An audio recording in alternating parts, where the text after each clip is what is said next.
Bonjour, ravi de vous retrouver dans cette nouvelle vidéo qui s'inscrit dans la continuité du cours Nursing et confort du patient destiné aux étudiants de la filière soins infirmiers à l'Hospice Casablanca. Nous allons voir lors de cette vidéo la partie du cours Nursing et confort du patient réservée à la mise en place du bassin ou bien de l'urinal chez un patient qui est soit partiellement ou bien totalement dépendant. L'assistance aux patients dans l'utilisation du bassin au lit, ou bien ce qu'on appelle la gestion des excrétants, est une technique, malgré qu'elle apparaît simple, n'est pas dépourvue de risques. Elle nécessite le respect d'un certain nombre de mesures de protection, le respect strict des mesures d'hygiène de base, qui est indispensable pour éviter la transmission de micro-organismes, de patient à patient, de soignant à patient, ou bien de l'environnement à un patient. Notre présentation va suivre le plan suivant. Nous allons commencer tout d'abord par définir ce que c'est que la mise en place du bassin ou bien de l'urinal, ainsi que l'objectif derrière ce soin. Par la suite, nous allons passer à identifier les différents principes à respecter lors de la mise en place du bassin et nous allons clôturer par le déroulement ou bien la technique de la pose du bassin au lit, que ce soit pour un patient qui est valide ou bien un patient qui présente une mobilité qui est réduite. C'est quoi tout d'abord un bassin au lit? Eh bien tout simplement, le bassin de lit est un récipient qui est composé soit de métal ou bien de plastique, destiné à accueillir les urines et ou les matières fécales d'une personne qui est partiellement dépendante. Le bassin est utilisé généralement chez la femme pour accueillir les urines et les matières fécales et l'urinal ou bien le pistolet est utilisé chez l'homme pour accueillir les urines. Généralement, un bassin signifie le réceptacle qui peut être avec couvercle ou bien non. L'objectif du bassin est de donner à une personne soignée la possibilité de satisfaire ses besoins physiologique d'une façon qui est naturelle. Elle est indiquée chez les personnes qui sont âgées, pendant la nuit par exemple, chez les personnes qui présentent une immobilisation totale, occasionnée par la mise en place d'un plâtre, ou bien chez les patients qui ont une altération de l'état général. Il faut noter que le nombre de bassins doivent être suffisant pour l'activité du service et tout matériel, que ce soit bassin ou bien urinal abîmé, doit systématiquement être remplacé afin d'éviter tout risque de contamination ou bien le risque infectieux. Il existe quand même quelques principes qu'il faut respecter en tant que soignant avant de procéder à la mise en place du bassin. Parmi ces principes, c'est qu'il faut présenter le bassin au patient à une heure qui est fixe. Le matin, par exemple, et le soir. Minimum des choses 2 fois par jour. Mais ce qui est idéal, c'est que le bassin doit être posé dès que le patient le réclame. Il est à noter que si le besoin de défécation est pressant chez le patient, la présentation rapide du bassin évitera au patient de s'essuyer et donc va minimiser l'humidité du patient. Et par la suite, ça va minimiser le risque de la survenue des escarres. L'autre principe, c'est que après avoir donné le bassin au patient, il faut s'assurer que le patient n'a pas besoin d'une toilette du siège ou bien d'une toilette intime. Donc, selon nos besoins, le soignant va réaliser soit une toilette du siège ou bien une toilette intime. Bien évidemment, il faut veiller au respect de l'intimité du patient et lors de la manipulation du bassin, on peut utiliser des gants propres tout simplement. Les bassins, après chaque utilisation, doivent être désinfectés et ceci peut être de 2 méthodes, soit par immersion dans une solution désinfectante ou bien par un appareil automatique qui est le stérilisateur à bassin par exemple. Il faut savoir que le bassin doit être individuel si le patient présente une maladie contagieuse. Eh bien, tout simplement, c'est pour éviter toute contagion, bien toute transmission de germes ou bien d'infection d'un patient à un autre. Comme toute technique ou bien soin, avant de procéder à la pose du bassin au lit, il faut prévoir le matériel nécessaire. La préparation du matériel inclut un certain nombre d'éléments, parmi lesquels le nécessaire pour le lavage et la désinfection des mains, afin d'éviter toute contamination, que ce soit du patient ou bien du soignant. Il faut prévoir un bassin de lit qui est propre et désinfecté, et si le patient présente une pathologie qui est contagieuse, un bassin qui doit être individuel. Selon le besoin, et si le patient est essuyé, il faut prévoir le nécessaire ou bien le matériel nécessaire pour refaire la toilette intime ou bien la toilette du siège. Également, si le patient en a besoin, il faut prévoir le matériel nécessaire pour refaire le lit. Également, il faut assurer une protection du lit qui va être mise au-dessus du bassin afin d'éviter que le lit soit essuyé, d'un paravent si la chambre est commune et du papier hygiénique. Donc, après avoir préparé le matériel nécessaire à la pose du bassin au lit, on passe au déroulement. Le déroulement commence en général par le fait d'effectuer un lavage des mains. Un lavage des mains qui va minimiser le risque d'infection.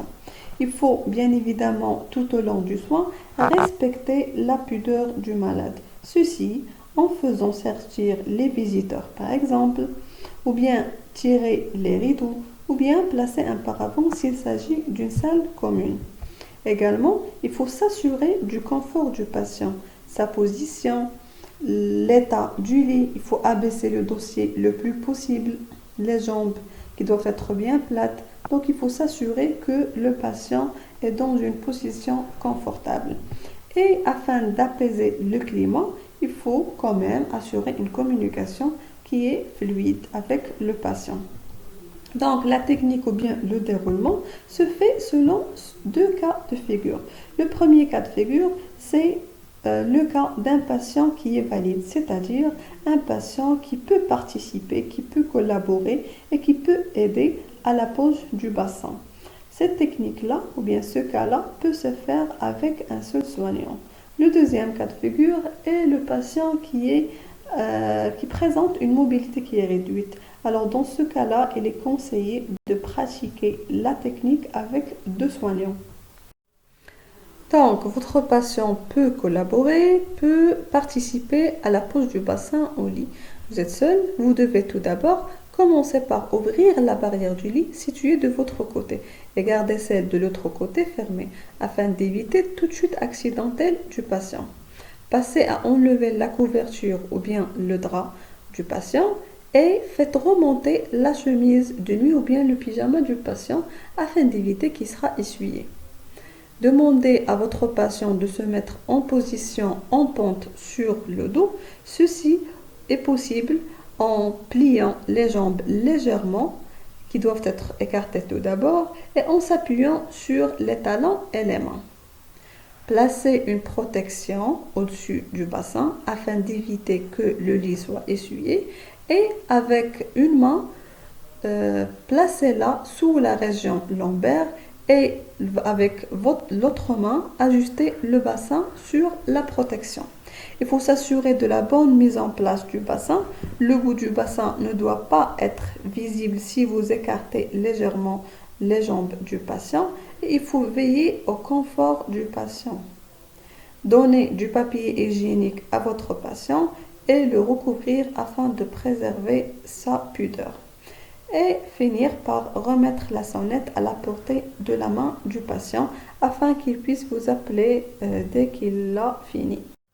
Il faut quitter la pièce afin que le patient ait un moment d'intimité, mais en se prêtant à répondre à l'appel du patient. Vous pouvez lui dire par exemple que vous allez revenir dans quelques minutes, mais si jamais il a fini avant, il peut vous appeler. Par la suite, et après que le patient a fini ses besoins, il faut passer à retirer le bassin et assurer la toilette intime ou bien la toilette du siège du patient. Il faut s'assurer que le lit du patient n'est pas essuyé et le remettre en position confortable.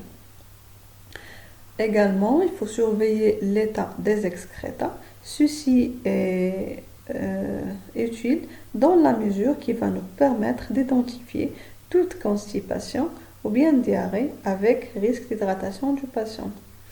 Et vers la fin, il faut noter la démarche de soins sur le dossier de soins infirmiers. Finissez par aérer la salle et remettre l'environnement initial du patient. Passons maintenant à la mise en place du bassin au lit par deux soignants. Généralement, la technique est presque la même, sauf que pour un patient avec une mobilité qui est réduite, chaque soignant va se placer d'un côté et va assurer un rôle bien spécifique. Premièrement, les deux soignants vont ouvrir les deux barrières du lit situées chacune de leur côté et puis enlever la couverture ou bien le drap. Il faut ôter également les vêtements du bas du patient afin d'éviter qu'ils vont être essuyés par les urines ou bien toute autre matière. Par la suite, il faut mettre le patient en position latérale sur le côté qu'il ne faut pas mobiliser. Ceci se fait en prenant toutes les précautions nécessaires afin d'éviter toute aggravation de l'état du patient. Tant que la technique se déroule avec deux soignants, le soignant A va aider le patient à mettre sa main sous sa tête et place l'autre bras du patient sur son abdomen. L'autre soignant B va dégager la jambe du patient et il va la balancer sur le côté en la repliant. Le soignant A, quant à lui, il va protéger le dos du patient en reposant sa main sur l'omoplate et l'autre main, il va être placé sur le bassin du patient afin de le faire tourner vers le côté. Le soignant B, il va aider à tourner le patient en le poussant très prudemment. Le soignant A, par la suite, va fixer le patient sur le côté en plaçant son avant-bras sur le dos et les deux mains sur le bassin. Le soignant B, quant à lui, va mettre une protection et va glisser le bassin tout doucement au-dessus du patient. Les deux soignants vont remettre le patient en position confortable et vont ajuster le bassin. Par la suite, ils vont le recouvrir et lui donner la sonnette avant de se retirer de la chambre, tout en restant prêt à répondre à son appel.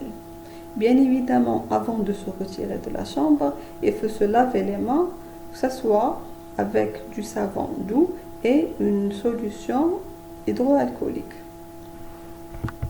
Dès que le patient a fini, il faut retirer le bassin par la même manœuvre de la pose, c'est-à-dire par les deux soignants, et assurer la toilette nécessaire pour le patient et changer la literie si nécessaire. Donc, il faut par la suite surveiller l'état des excréta et noter la démarche sur le dossier de soins infirmiers. Finissez alors par aérer la salle et remettre l'environnement initial du patient. Afin de mieux visualiser la technique du déroulement de la pose du bassin, que ce soit pour un patient qui est valide ou bien un patient qui présente une mobilité qui est réduite, je vous laisse, chers étudiants, avec deux liens vidéo qui vont être très utiles pour vous. Le premier lien traite la mise en place du bassin chez un patient qui est valide et la deuxième traite de ce que c'est que la mise en place du bassin pour un patient qui présente une mobilité qui est réduite. Je vous invite à les regarder très attentivement et noter vos remarques. Je vous souhaite bon courage et plein de chance. Et je vous donne rendez-vous bien prochainement. À bientôt.